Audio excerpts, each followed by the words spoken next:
हरे कृष्णा। देवियम सज्जनों, आज का प्रसंग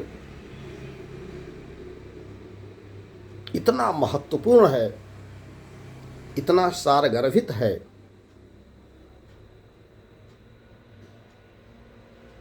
कि सारे मनुष्यों को, चाहे वह किसी भी देश में, किसी भी प्रदेश में, किसी भी जाति, धर्म और संप्रदाय को मानने वाले क्यों न हो, सबके ऊपर समान रूप से लागू होता है। और जो बात मैं कहने जा रहा हूं, कड़े शब्दों में मैं आपसे कहता हूं कि कान खोल के सुनिएगा। जरा भी इसमें, रत्ती भर भी इसमें अतिशयोक्ति नहीं है। और बात क्या है? शास्त्र सम्मत है और भगवान कृष्ण की वाणी है। किसी देवी देवता का, किसी ऋषि का, किसी संत महात्मा का नहीं, सीधे सीधे भगवान का संदेश है मानव मात्र के लिए। और ये संदेश भी कहाँ है? श्रीमद् भागवतम में स्पष्ट रूप से उन्होंने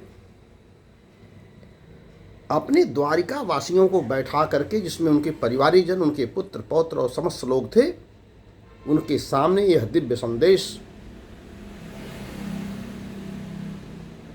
उस समय के लोगों को दिया। उनके लिए वह प्रासंगिक नहीं था उतना, उनके माध्यम से आने वाली मानवता के लिए संदेश था। और आप देखेंगे कि संदेश आज की तारीख में, आज के इस युग में जो वर्तमान समय चल रहा है, विशेष करके यूजीसी का इतना विरोध चल रहा है, ऐसे समय में भगवान का यह दिव्य संदेश अत्यंत प्रासंगिक है। मैं तो कहूँगा किसी डायरी लेकर के इस श्लोक को नोट कर लीजिए और इसके भाव को अपने जीवन में उतारने का प्रयास करिए। अगर भविष्य में, भूतकाल में कोई गलतियाँ हो गई हैं तो उसको तो भगवान ही माफ़ कर सकते हैं, हमें उसमें कुछ नहीं कहना है। आगे ऐसी गलती न होने पाए। वो संदेश क्या है, आइए मुझसे सीधे उस संदेश पर चलते हैं। भगवान अपने द्वारिका वासियों से कहते हैं कि हे द्वारिका वासियों, तुम सबका विरोध कर लेना, तुम सबके धन का अपहरण कर लेना, सबकी वृत्ति का, वृत्ति यानी नौकरी का, पैसे का, भरण पोषण के साधन का हरण कर लेना, सबका अपमान कर लेना, सबकी संपत्ति का, धन का, भूमि का, पत्नी का अपहरण कर लेना। यद्यपि यह भी दंडनीय है, संसार की दृष्टि में भी और भगवान की दृष्टि में भी, यानी जगत में भी और जगदीश के धाम भगवत धाम में भी। यह दंडनीय नहीं है, ऐसा नहीं है, इसका मैं समर्थन नहीं कर रहा, लेकिन परिस्थिति बस अगर आपने किया है तो कर लेना। उसका दंड शायद आपको प्रायश्चित स्वरूप या दंड के रूप में भोगने से आपको मुक्ति मिल सकती है, लेकिन ब्राह्मण का विरोध नहीं करना, ब्राह्मण के धन का, ब्राह्मण की भूमि का, ब्राह्मण की संपत्ति का हरण नहीं करना, ब्राह्मण की वृत्ति का परोक्ष या अपरोक्ष रूप से,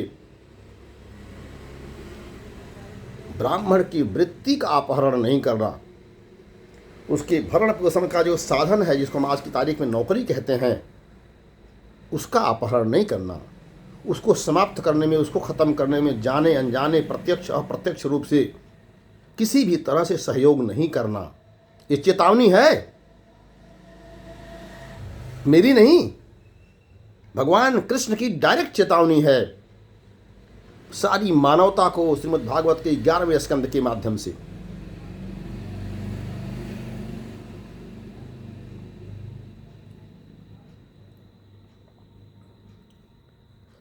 इसलिए शास्त्र प्रमाण है और संपूर्ण ब्रह्मांड, 14 भुवन यह जानता है कि भगवान का एक नाम अच्युत है।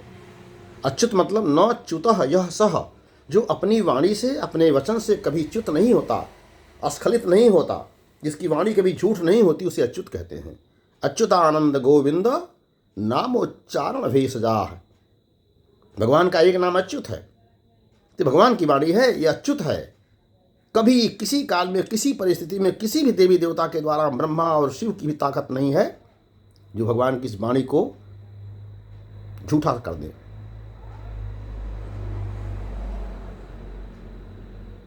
तो क्या कहा भगवान ने? भगवान ने कहा कि स्वदत्ताम परदत्ताम वा ब्राह्मण वृत्तिम हरेत यह षष्ठ वर्षाणि सहस्राणि वृष्टायाम जायते कृमिः। इसका हिंदी में अर्थ बता देता हूं आपको कि स्वदत्ताम, आपने किसी ब्राह्मण को वृत्ति, नौकरी, भरण पोषण का साधन, भूमि, संपत्ति, पद प्रतिष्ठा, मान मर्यादा, व्हाटएवर जो कुछ भी दिया है आपने, या दूसरों के द्वारा दिया गया है, ये सारी चीजें, स्वदत्ताम परदत्ताम वा मतलब अथवा आपने दिया अथवा किसी दूसरे ने दिया। ब्राह्मण वृत्तिम हरेत यह, जो ब्राह्मण की वृत्ति का, ब्राह्मण की नौकरी का, ब्राह्मण के पेशे का, ब्राह्मण की धन संपत्ति का, ब्राह्मण की पत्नी का, ब्राह्मण की पद प्रतिष्ठा, मान का, हरेत यह माने जो अपहरण करता है, जो हरण करता है, जो छीनता है, डायरेक्ट, इनडायरेक्ट, परोक्ष, अप्रत्यक्ष रूप से उसमें सहायक बनता है,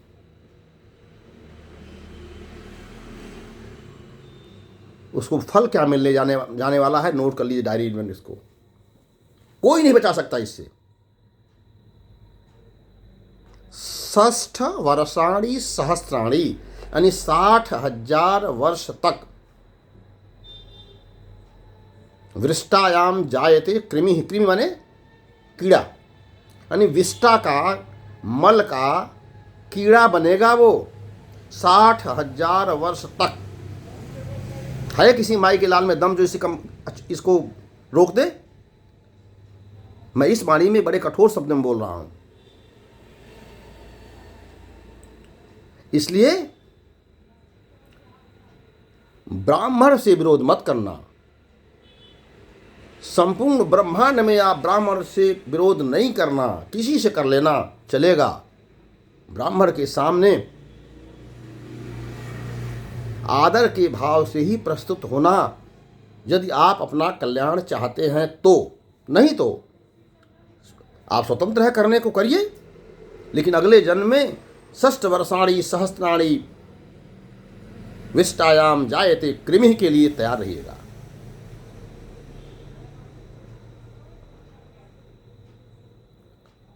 भगवान के भक्त और वह ब्राह्मण जो भगवान का भक्त हो, उससे तो राम राम, भगवान बचाए आपको, वो भी नहीं बचा पाएंगे। भगवान के भक्त अगर वह ब्राह्मण है और भगवान का भक्त भी है, तब तो समझिए कि सोने पर सुहागा है। और अगर ब्राह्मण है, भगवान का भक्त नहीं है, तो भी ब्राह्मण कुल में जन्म लेने वाला प्रत्येक व्यक्ति ब्राह्मण ही है। वो श्रेष्ठ हो अश्रेष्ठ हो ये मैटर नहीं करता, क्योंकि ब्राह्मण कुल में जन्म उसको प्रारब्ध के हिसाब से, पिछले श्रेष्ठ कर्मों की वजह से उसे ब्राह्मण कुल में जन्म लिया है।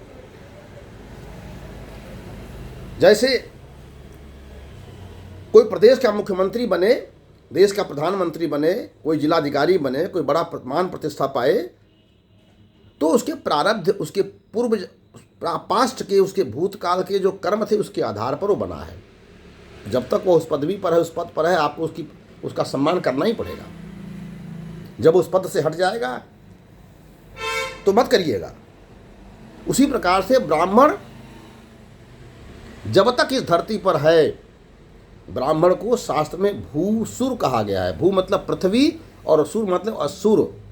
सुर मतलब देवता, पृथ्वी का देवता कहा गया है। जलने वाले जलते रहें, कहने वाले कहते रहें, ईर्ष्या करने वाले ईर्ष्या करते रहें, कोई फर्क इससे नहीं पड़ता है। जो सच्चाई है उसे स्वीकार करना ही पड़ेगा आपको। सूरज रोज पूरब में उगते हैं, 1000 गाली उनको दीजिए, क्या फर्क पड़ रहा है उससे? सूर्य की दाहकता पर, सूर्य के महात्म पर, सूर्य की तेजस्विता पर, सूर्य के बल पर, ओज पर, तेज पर क्या फर्क पड़ता है? सूर्य तो संपूर्ण धरती को जीवन देता है। आप अपना खिड़की बंद कर लेंगे फिर भी आपके दरवाजे तक प्रकाश भेजेंगे। दरवाज़ा खोलेंगे, खिड़की खोलेंगे, प्रकाश अंदर आएगा। नहीं खोलेंगे तो प्रकाश, ज्ञान, ऊर्जा, कर्मठता सब आपको नहीं प्राप्त होगा। कि सूर्य अपनी तरफ से पूरा प्रयास करेंगे कि आपको ज्ञान दें, ऊर्जा दें, प्रकाश दें, चाहे आप गालियाँ दें उनको। ऐसे ही ब्राह्मण धरती का स्वर्ग है, पृथ्वी का स्वर्ग है, पृथ्वी का देवता है।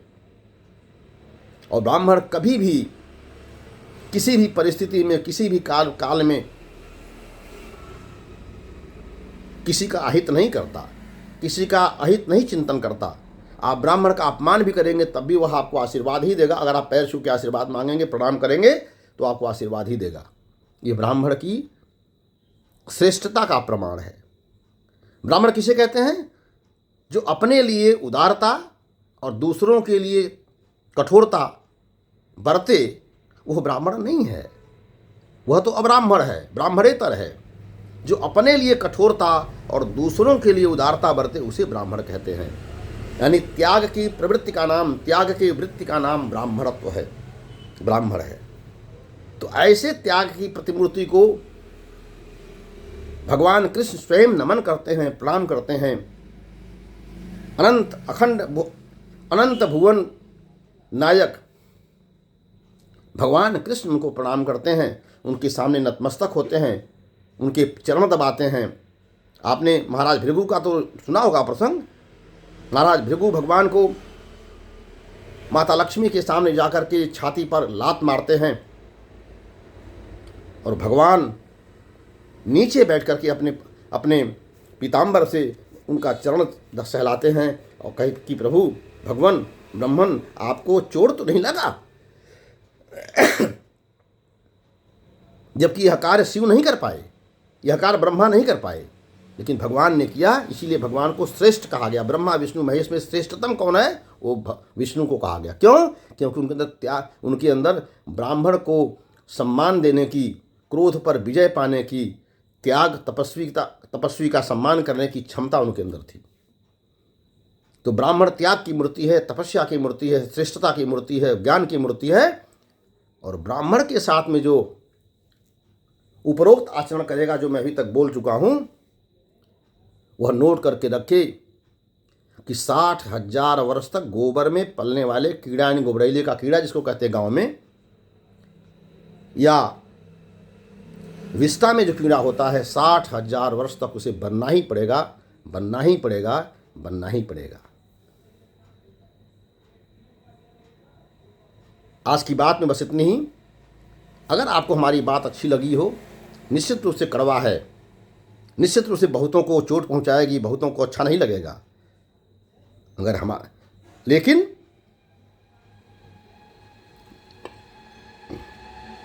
हमारा उद्देश्य किसी को लोक रंजन करना नहीं है। हमारा उद्देश्य सबको अच्छा लगे ऐसा नहीं। हमारा उद्देश्य शास्त्र में क्या लिखा गया है, आपका कल्याण दूरगामी परिणाम, आपका दूरदर्शी, आपका दूरगामी परिणाम आपके लिए कितना कल्याणकारी हो सकता है, ये बताना है। इसलिए सभी लोगों को एक दिव्य संदेश भगवान का ये कि सबका विरोध करना, लेकिन ब्राह्मण का विरोध नहीं करना। हरे कृष्णा, हरे कृष्णा, हरे कृष्णा। यदि मेरी बात आपको अच्छी लगी हो तो आप अधिक से अधिक लोगों को इसे शेयर करें। हमारे YouTube चैनल गोपाल माधव दास को सब्सक्राइब करें और लाइक और शेयर करें।